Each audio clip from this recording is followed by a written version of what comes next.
اگر بات کرنا چاندی ہے تو چپ رہنا سونا۔ جو کرتا ہے اللہ کرتا ہے، اور اللہ جو کرتا ہے بہتر کرتا ہے۔ جو یقین کی راہ پر چل پڑے انہیں منزلوں نے پناہ دی، جنہیں وسوسوں نے ڈرا دیا قدم قدم پر بہک گئے۔ غم اور مشکلات صرف اللہ پاک کو بتایا کرو، اس یقین کے ساتھ کہ وہ تمہیں جواب بھی دے گا اور تمہاری تکلیف بھی دور کرے گا۔ اللہ پاک جب مدد کرنے پر آ جائے تو لامعلوم سے ایسے سبب بنا دیتا ہے کہ نہ ہونا بھی ہونا ہو جاتا ہے۔ رشتے دل سے بنتے ہیں، باتوں سے نہیں۔ کچھ لوگ بہت باتوں کے بعد بھی اپنے نہیں ہوتے اور کچھ خاموشی سے اپنے ہو جاتے ہیں۔ یقین گہرا ہو تو ہر انشاءاللہ الحمدللہ ہو جاتا ہے۔ جس کی امید صرف اللہ پاک سے ہو وہ کبھی نا امید نہیں ہوتا۔ اللہ کو پسند ہے وہ دل جس میں مخلوق کا درد ہو، اور وہ آنسو جو خوف خدا سے گرے۔ توبہ کرتے رہا کرو، زندگی کب ختم ہو جائے گی کوئی نہیں جانتا۔ مایوس ہو جاؤں ہو ہی نہیں سکتا، میرا تو یقین ہی میرا اللہ ہے، یقین ٹوٹ ہی نہیں سکتا۔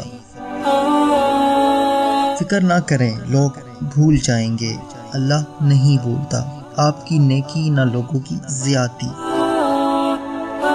اللہ پر یقین سخت اندھیروں میں بھی روشنیاں پیدا کر دیتا ہے۔ نہیں مایوس میں اپنے خدا سے، بدل جاتی ہے قسمت بھی دعا سے۔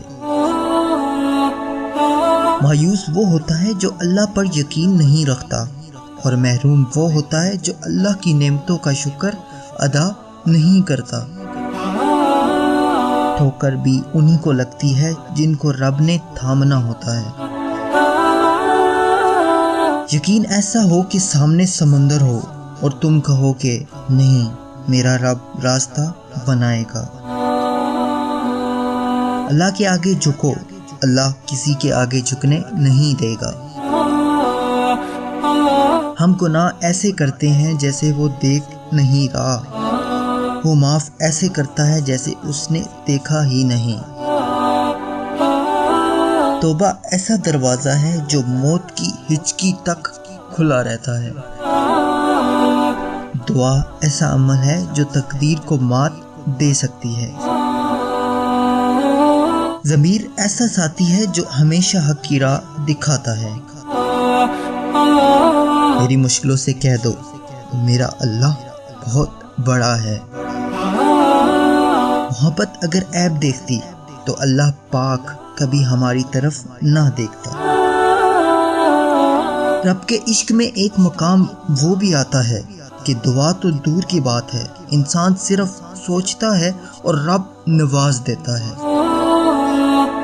میرا نصیب غلط ہو ہی نہیں سکتا، میرا نصیب تو اس نے لکھا ہے جو 70 ماؤں سے زیادہ محبت کرنے والا ہے۔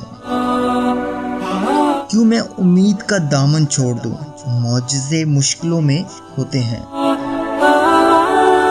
کیسے بھول جاؤں یہ بات، راتوں کو اٹھ اٹھ کر روئے تھے محمد صلی اللہ علیہ وآلہ وسلم ہمارے لیے۔ مقدر اتنی بار بدلتا ہے جتنی بار بندہ اللہ پاک سے رجوع کرتا ہے۔ اللہ پاک کے فیصلے ہماری خواہشوں اور آرزوؤں سے بہتر ہیں۔ تم کسی کا کچھ مت بگاڑو، اللہ تمہارا کچھ بگڑنے نہیں دے گا۔ Thanks for watching.